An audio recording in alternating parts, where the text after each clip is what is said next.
All right, so our last lesson that we're going to talk about with our quadratic unit is on graphing quadratic functions. So let's take a look.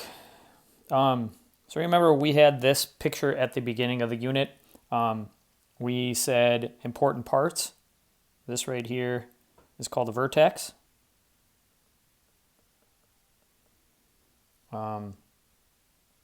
This line right down the middle is our line of symmetry.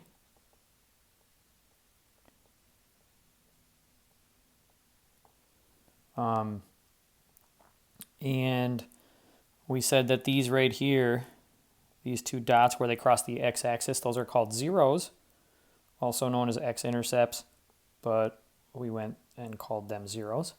And then this other point that we haven't really discussed yet is this point right here, which you know what it is. It's a y-intercept. But how do we find it? So that's what we're going to add on to today and then use all these other things that we've discussed and put them all together to graph. Okay, so here's a quadratic function. We've discussed a lot what this does and this is. They're both part of our line of symmetry formula and then when you plug in. But this guy right here, this actually represents your y-intercept. So this is pretty easy to use. If that's plus 7, then your y-intercept is 7. It means it crosses the y-axis at 7. So it's fairly easy to use. So y-intercept is your c value. Okay, so we're going to use that. And that's our important kind of takeaway to tie in with all our other stuff. Okay, so how do we graph quadratic functions? These are the steps. You're going to just want to see if it opens up or down. And remember, A does that. If it's positive, it opens up. If it's negative, it opens down. Find your line of symmetry. And that's the equation x equals opposite of b over 2a. Once you know that, you should be able to find your vertex by plugging that into the formula. And our y-intercept, we just said that that's the c value. So that would be what you have next. And then we are going to use those points reflected across the line of symmetry and connect it with a smooth curve so it looks like a parabola. So those are our steps. You can come back to this slide and reference it as much as you need to. But when you see your assignment, your problems are going to look kind of like this, where they're sort of set up with those same steps. So hopefully that will help. So let's take a look. I'm going to switch colors here. Okay. So does this open up or down? So our a value controls that, and that's the number that's in front of the x squared term. Well, in this case, there's nothing, so that means it's really a 1. So a is really 1. 1 is positive, so that means it opens up. It's a happy parabola. When you're positive, feeling good, happy parabola. If it's negative, you're feeling sad, frowny face, so it'd be down. That's positive. So, all right, our line of symmetry. That's x equals something. So remember the formula is x equals, I'm going to zoom in here a little bit. X equals, I guess maybe not that much, so you can still see. X equals opposite of b. B is negative 4, so we're going to write positive 4 over 2 times a. Remember, a we just said was 1. Okay, so that means x is equal to 4 over 2. And 4 divided by 2 is 2. So x equals 2. Make sure you have that x equals in there. That is our line of symmetry. It's a vertical line. So now we're going to come over to our graph and we're going to sketch in x equals 2 as best you can. Oops.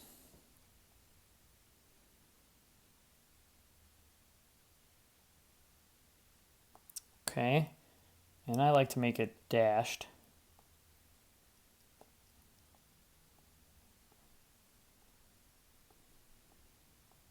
Okay. So now that that's sketched in, that's my line of symmetry. All right, let's go back to what we've got here. Okay, so the vertex. Once you know what your x value is, we know that the line of symmetry has to pass through the vertex. So I already know that the x has to be 2. So this just means I'm going to plug in 2 wherever I see an x in my original equation here. You're going to do that. You'll end up with -7 when you type that equation into your calculator. So my vertex is 2 comma -7. Okay, so now on my graph, I want to plot that. So I'm going to come back to my graph here and find 2 comma -7 and put a dot as best you can. Okay. Now, the y-intercept we said was our c value. So this right here is c. It's -5. So that y-intercept is -5. Okay, well, that's not so bad. Now, on the graph, you also want to put a dot at -5. Okay, on the y-axis. Remember, this is the y-intercept. So you're going to put a dot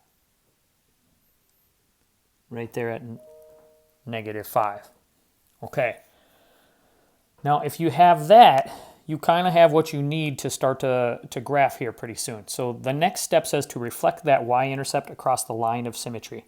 So I have this green line of symmetry. You'll notice this distance right here is 2 units.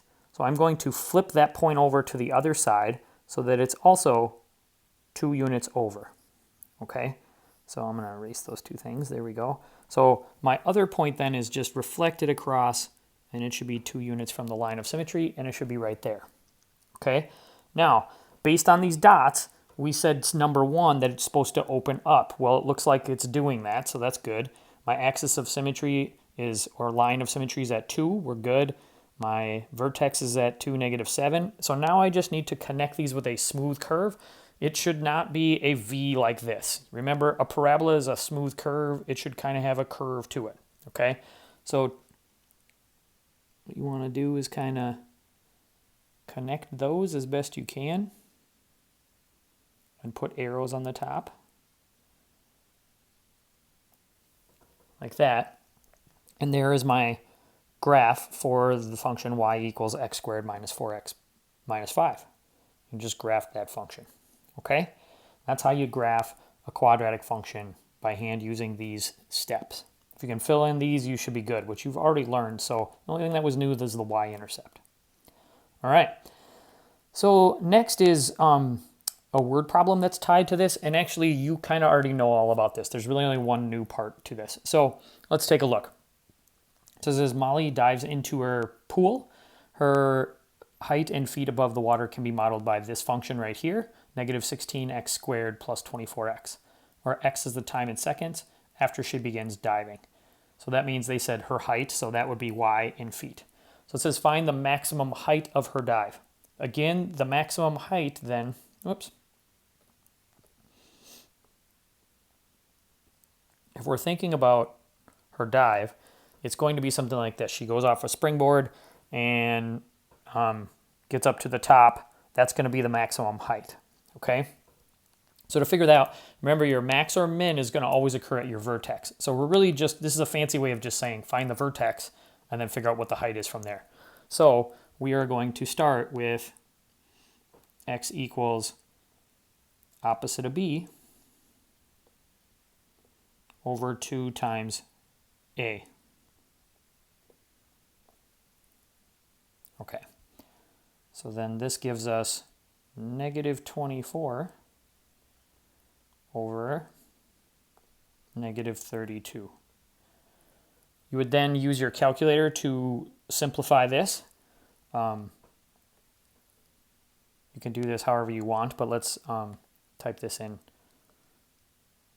Okay, -24 divided by -32 is 0.75. We can use that, that'll work. Could write it as a fraction if you'd like. Okay, so this is not my height, or Molly's height. This is actually the time it took her to get there. So because it says x is time.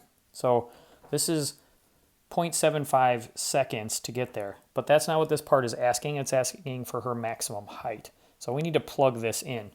So now we're going to do y equals -16 times 0.75 squared plus, I'm running out of room here, 24 times 0.75. Okay, so now I just need to type that into my calculator to see what I get, and I have my answer. So let's take a second to do that. Okay, negative 16 times 0.75 squared plus 24 times 0.75. We get 9. Okay, so now let's go back.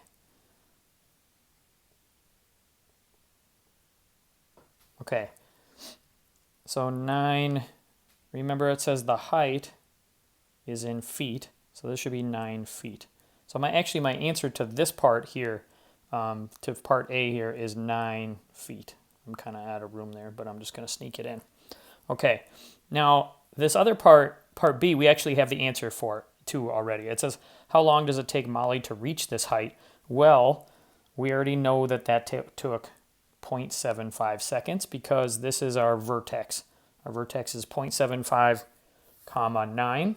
So this is 0.75 seconds. Okay, so that actually isn't anything new. We already knew how to do that. So this last part is just a tad new. It says, find how long it takes her to reach the pool.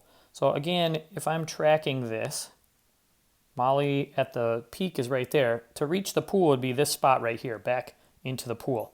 Well, we know this is right in the middle in the line of symmetry. This right here is 0.75 seconds. Well, if it's symmetrical, that means that this is also 0.75 seconds. So you're just going to add those two things together. So 0.75 plus 0.75, it took her 1.5 seconds to make it to the pool. So that's just using the knowledge that we have about parabolas to get there. They're symmetrical, and so those distances should be the same. Okay, and that's it. Hopefully that makes sense on how to graph a quadratic function and then apply it in a word problem. I'll do another example if you are still a little confused. I'll put that in there as well. All right, see ya.